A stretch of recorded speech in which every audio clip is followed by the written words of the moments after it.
ಉಡಾಯಿಸೋ ಖಾರ ಬಣ್ಣ ರುಚಿಯನ್ನು ನೀಡುತ್ತದೆ. ಮೆಣಸಿನ ಪುಡಿ ಚಿಂದಿ ಉಡಾಯಿಸೋ ಖಾರ ಬಣ್ಣ ರುಚಿ. ನಾಡು ಕಂಡಂತಹ ಅದ್ಭುತ ಸಾಹಿತಿ ಕಾದಂಬರಿಕಾರ ಎಸ್.ಎಲ್. ಭೈರಪ್ಪ ಅವರು ವಿಧಿವಶರಾಗಿರುವಂಥದ್ದು. ಇವತ್ತು ಎಸ್.ಎಲ್. ಭೈರಪ್ಪ ಅವರ ಅಂತಿಮ ಕ್ರಿಯೆ ನಡೆಯುವಂಥದ್ದು. ನಾನೀಗ ಎಸ್.ಎಲ್. ಭೈರಪ್ಪನವರ ನಿವಾಸದ ಮುಂದೆ ಇರುವಂಥದ್ದು. ತಾವು ಕೂಡ ನೋಡ್ತಾ ಇರಬಹುದು ಯಾವ ರೀತಿಯಾಗಿ ಸಾಕಷ್ಟು ಸಂಖ್ಯೆಯಲ್ಲಿ ಅವರ ಅಭಿಮಾನಿಗಳು ಕೂಡ ಸೇರಿರುವಂಥದ್ದು. ಎಸ್.ಎಲ್. ಭೈರಪ್ಪರವರ ಅಂತಿಮ ದರ್ಶನವನ್ನು ಪಡ್ಕೋಬೇಕು ಅಂತೇಳಿ ಸಾಕಷ್ಟು ಸಂಖ್ಯೆಯಲ್ಲಿ ಅಭಿಮಾನಿಗಳು, ಸಾಹಿತ್ಯ ರುಚಿ ಇರುವಂಥವ್ರು ಕೂಡ ಸೇರಿರುವಂಥದ್ದು. ಇದು ಎಸ್.ಎಲ್. ಭೈರಪ್ಪನವರ ನಿವಾಸ ಆಗಿರುವಂಥದ್ದು. ಮೈಸೂರಿರುವಂತಹ ಈ ಒಂದು ನಿವಾಸದ ಮುಂದೆ ಇನ್ನೇನು ಕೆಲವು ಕ್ಷಣಗಳಲ್ಲಿ ಅವರ ಪಾರ್ಥಿವ ಶರೀರ ಇಲ್ಲಿ ಬರುವಂಥದ್ದು. ಸಾರ್ವಜನಿಕರ ಒಂದು ದರ್ಶನಕ್ಕೆ ಕೂಡ ಇಡಲಾಗುತ್ತೆ. ಮತ್ತು ಇನ್ನು ಬ್ರಾಹ್ಮಣ ಸಂಪ್ರದಾಯದಂತೆ ಈಗಾಗಲೇ ಕೂಡ ಸಕಲ ರೀತಿಯ ಸಿದ್ಧತೆಗಳನ್ನು ಕೂಡ ಮಾಡ್ಕೊಂಡಿರುವಂಥದ್ದು. ತಾವು ನೋಡ್ತಾ ಇದ್ದೀರಾ, ಅದೇ ಒಂದು ಜಾಗದಲ್ಲಿ ಭೈರಪ್ಪನವರ ಪಾರ್ಥಿವ ಶರೀರವನ್ನು ಇಡಲಾಗುತ್ತೆ.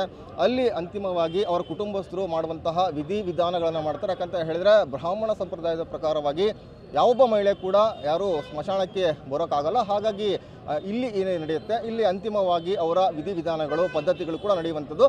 ಅದಾದ ಬಳಿಕವಾಗಿ ನೇರವಾಗಿ ಚಾಮುಂಡಿ ಬೆಟ್ಟದ ತಪ್ಪಲಲ್ಲಿರುವಂತಹ ಏನು ಚಿರಶಾಂತಿಧಾಮ ಇದೆ, ಅಲ್ಲಿ ಒಂದು ಪಾರ್ಥಿವ ಶರೀರವನ್ನು ತೆಗೆದುಕೊಂಡು ಹೋಗ್ತಾರೆ. ಅಲ್ಲಿ ಒಂದು ಅಂತ್ಯಕ್ರಿಯೆಯನ್ನು ಮಾಡ್ತಾರೆ. ಈಗಾಗಲೇ ಕೂಡ ರಾಜ್ಯ ಸರ್ಕಾರ ಕೂಡ ಘೋಷಣೆ ಮಾಡಿರುವಂಥದ್ದು ಎಲ್ಲ ರೀತಿಯಾದಂತಹ ಸಕಲ ಸರ್ಕಾರಿ ಗೌರವದಿಂದ ಎಸ್.ಎಲ್. ಭೈರಪ್ಪರವರ ಅಂತ್ಯಕ್ರಿಯೆಯನ್ನು ಮಾಡ್ತೀವಿ ಅಂತ ಹೇಳಿರುವಂಥದ್ದು. ಹಾಗಾಗಿ ಈಗಾಗಲೇ ಕೂಡ ಮೈಸೂರು ಜಿಲ್ಲಾಡಳಿತ ಮತ್ತು ಮೈಸೂರಿನ ಏನು ಪೊಲೀಸರು ಕೂಡ ಈಗಾಗಲೇ ಬಿಗಿ ಪೊಲೀಸ್ ಬಂದೋಬಸ್ತನ್ನು ಮಾಡ್ಕೊಂಡಿರುವಂಥದ್ದು. ಯಾವುದೇ ರೀತಿಯಾದಂತಹ ಅಡೆತಡೆಗಳು ಕೂಡ ಅಡಚಣೆಗಳು ಆಗಬಾರ್ದು ಅಂತ ಹೇಳಿ ಒಂದು ಪೊಲೀಸು ಬಿಗಿ ಬಂದೋಬಸ್ತನ್ನು ಮಾಡಿರುವಂಥದ್ದು. ಇನ್ನು ಸಾಕಷ್ಟು ಸಂಖ್ಯೆಯಲ್ಲಿ ಅವರ ಅಭಿಮಾನಿಗಳು ಕೂಡ ಇರುವಂಥದ್ದು. ಅವ್ರನ್ನೂ ಕೂಡ ಮಾತಾಡಿಸುವಂತಹ ಪ್ರಯತ್ನವನ್ನು ನಾನು ಮಾಡ್ತೀನಿ. ಅವ್ರನ್ನೂ ಕೂಡ ಮಾತಾಡ್ಸೋಣ. ಸರ್, ಈಗ ಎಸ್.ಎಲ್. ಭೈರಪ್ಪ ಅವರು ಅಂತ ಹೇಳಿದರೆ ಕೇವಲ ಕರ್ನಾಟಕ ರಾಜ್ಯಕ್ಕೆ ಮಾತ್ರ ಅಲ್ಲ, ಇಡೀ ಪ್ರಪಂಚಕ್ಕೆ ಒಬ್ಬ ಅದ್ಭುತ ಶ್ರೇಷ್ಠ ಕಾದಂಬರಿಕಾರ. ತಮ್ಮ ಮತ್ತು ಅವರ ಒಡನಾಟ ಯಾವ ರೀತಿಯಾಗಿತ್ತು ಸರ್? ಸರ್, ನಾನು 1988ರಲ್ಲಿ ನಾನು ಅವರ ಪ್ರೀತಿಯ ಶಿಷ್ಯನೂ ಹೌದು. ಯಾಕಂದರೆ ರೀಜನಲ್ ಕಾಲೇಜ್ ಆಫ್ ಎಜುಕೇಷನ್ದಲ್ಲಿ ನಾನು M.Ed ಕಲಿಯುವಾಗ ನನಗೆ ಬಹಳ ಸಹಾಯ ಮಾಡಿದಂತಹ ಗುರುಗಳವರು, ಸಹೃದಯರು.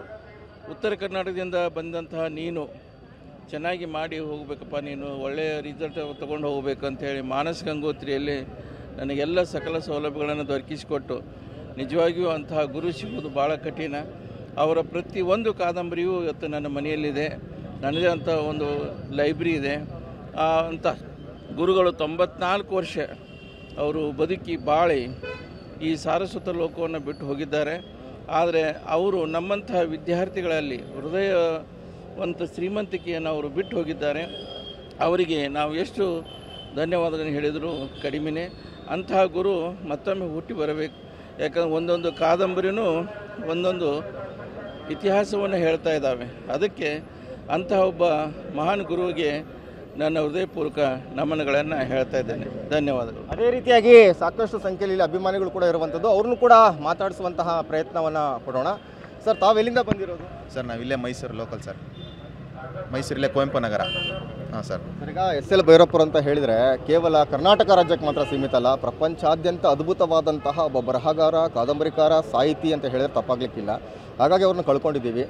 ಏನು ಹೇಳೋಕ್ಕೆ ಇಷ್ಟಪಡ್ತೀವಿ ಸರ್? ಇದು ನಮ್ಮ ಸಾಹಿತ್ಯ ಲೋಕಕ್ಕೆ, ಸಾಹಿತ್ಯ ಅಂತ ಒಂದೇ ಕ್ಷೇತ್ರದಲ್ಲಿ ಇರಲಿಲ್ಲ, ಅವರು ಹಲವಾರು ಕ್ಷೇತ್ರದಲ್ಲಿದ್ದರು. ಅದೆಲ್ಲ ಕ್ಷೇತ್ರದಲ್ಲಿ ಅವರು ತುಂಬಲಾಗದ ನಷ್ಟ ಅನಿಸ್ತಾ ಇದೆ.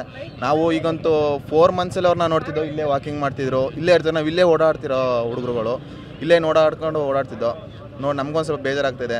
ನಿನ್ನೆಯಿಂದ ಅವ್ರನ್ನ ನೋಡಬೇಕು ಅಂತ ಕುತೂಹಲದಿಂದ ಕಾಯ್ತಾ ಇದ್ದೀವಿ. ನಮಗೊಂದು ಸ್ವಲ್ಪ ಬೇಜಾರಾಗ್ತಿದೆ ಸರ್. ಅದೇ ರೀತಿ ಈಗೆಲ್ಲ ಇನ್ನೊಬ್ರು ಕೂಡ ಇದ್ದಾರೆ, ಅವ್ರನ್ನ ಕೂಡ ಮಾತಾಡ್ಸೋಣ. ಮೇಡಮ್, ಈಗ ಭೈರಪ್ಪ ಅವರು ಇಲ್ಲ ಅಂತ ಹೇಳಿದ್ರೆ ನಿಮ್ಮ ಕಣ್ಣು ಮುಂದೆ ಬರುವಂತಹ ಒಂದು ಚಿತ್ರಣ ಅಂತ ಹೇಳಿ ಮೇಡಮ್? ಒಂದು ತುಂಬ ಬೇಜಾರಾಗುತ್ತೆ ಸರ್. ಯಾಕೆಂದರೆ ಅವ್ರ ಬುಕ್ಸ್ನ ನಾವು ತುಂಬ ಓದಿದ್ದೀವಿ. ನಾನು ಆವಾಗಲೇ ಹೇಳಿದೆ, ರಾಷ್ಟ್ರಕವಿ ಕುವೆಂಪು ಅವ್ರದ್ದು ಬಿಟ್ಟರೆ ಎಸ್.ಎಲ್. ಭೈರಪ್ಪ ಅವ್ರದ್ದೇ ನಾನು ಹೈಯೆಸ್ಟ್ ಬುಕ್ಸ್ಗಳನ್ನು ಓದಿರೋದು. ಅವ್ರ ಬುಕ್ಸೆಲ್ಲ ಹೀಗೆ ನೀವು ಹೇಗೆ ಅಂದರೆ ಒಂದು ಸಲ ಓದಿದ ತಕ್ಷಣ ನಿಮ್ಗೆ ಅರ್ಥ ಆಗೋಲ್ಲ. ಓದಬೇಕು, ಜೊತೆಗೆ ಅರ್ಥ ಮಾಡ್ಕೋಬೇಕು, ಫೀಲ್ ಮಾಡಬೇಕು, ನಿಮ್ಗೆ ಆವಾಗಲೇ ಅರ್ಥ ಆಗೋದು. ಮತ್ತು ಇನ್ನೊಂದು ಏನಂದರೆ, ನಮ್ಮ ಕರ್ನಾಟಕದ ಸಾಹಿತಿ ಅವ್ರದ್ದೊಬ್ರದೇನೆ. ಅವ್ರು ಬರೆದಿರೋ ಎಲ್ಲ books more than 30-40 times print ಆಗಿರೋದು. ಮತ್ತು ನಮ್ಮದು ಇಂಡಿಯಾದು ಆಲ್ಮೋಸ್ಟ್ ಎಲ್ಲ ಲ್ಯಾಂಗ್ವೇಜ್ಗೂ ಭಾಷಾಂತರ ಆಗಿರೋದು ಅಂದರೆ ಇವ್ರದ್ದೊಬ್ರದೇನೆ. ಸೊ ಇವತ್ತು ಅವರಿಲ್ಲ, ಅದು ತುಂಬ ಬೇಜಾರಿದೆ. ಮೇಡಮ್, ಇನ್ನೊಂದು ಪ್ರಮುಖವಾದಂಥ ಅಂಶ ಅಂತ ಹೇಳಿದರೆ 42 ದೇಶಕ್ಕೆ 42 ಭಾಷೆಗಳಿಗೆ ಇವರ ಒಂದು ಕಾದಂಬರಿಗಳು ಕೂಡ ತರ್ಜುಮೆ ಆಗಿರುವಂಥದ್ದು. ಅದನ್ನೇ ಹೇಳೋದು, ಅವ್ರು ಬರ್ದಿರೋದು ಬರೀ ಕಡಿಮೆ ಬುಕ್ಸ್ ಇರ್ಬೋದು, ಬಟ್ ಅವ್ರ ಯೋಚನೆ ಇನ್ನು 100 ವರ್ಷ ನಾವೇನಂದರೆ ನಮ್ಮ ಮಕ್ಕಳು ನಮ್ಮ ಮೊಮ್ಮಕ್ಳಿಗೆ ಹೇಳ್ಕೊಡ್ಬೇಕು. ಅವ್ರ ಬುಕ್ಸ್ಗಳನ್ನ ಓದಿ ಅಂತ. ನೀವು ಇಲ್ಲೊಂದು ಬುಕ್ ಸ್ಟೋರ್ ಇದೆ, ನೀವು ಹೋದರೆ SL ಭೈರಪ್ಪ ಅವ್ರದ್ದನ್ನೇ ಸಪ್ರೇಟ್ ಕಬೋರ್ಡ್ ಥರ ಮಾಡಿ ಇಟ್ಟಿದ್ದಾರೆ. ಇಲ್ಲ, ಮುಂಚೆಯಿಂದನೂ ಸೆಕ್ಷನ್ ಇದೆ ಅವ್ರದ್ದು.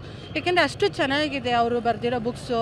ಪ್ರತಿಯೊಂದು ಲೈನನ್ನು ಅಷ್ಟೇ ಅವ್ರ ಯೋಚನೆ ಯಾವ ರೀತಿ ಇತ್ತು ಅಂತ ನಮ್ಗೆ ಇನ್ನೂ ಸ್ವಲ್ಪ ದಿನ ಅಂದರೆ ಇನ್ನೂ ಸ್ವಲ್ಪ ಆದಮೇಲೆ ಓದಿದ್ರೆ ಇನ್ನೂ ಚೆನ್ನಾಗಿ ಅರ್ಥ ಆಗುತ್ತೆ. ಸೊ ಆ ಥರ ಅವ್ರನ್ನ ಕಳ್ಕೊಂಡಿರೋದಂತೂ ತುಂಬ ಬೇಜಾರಿದೆ ಸರ್. Thank you.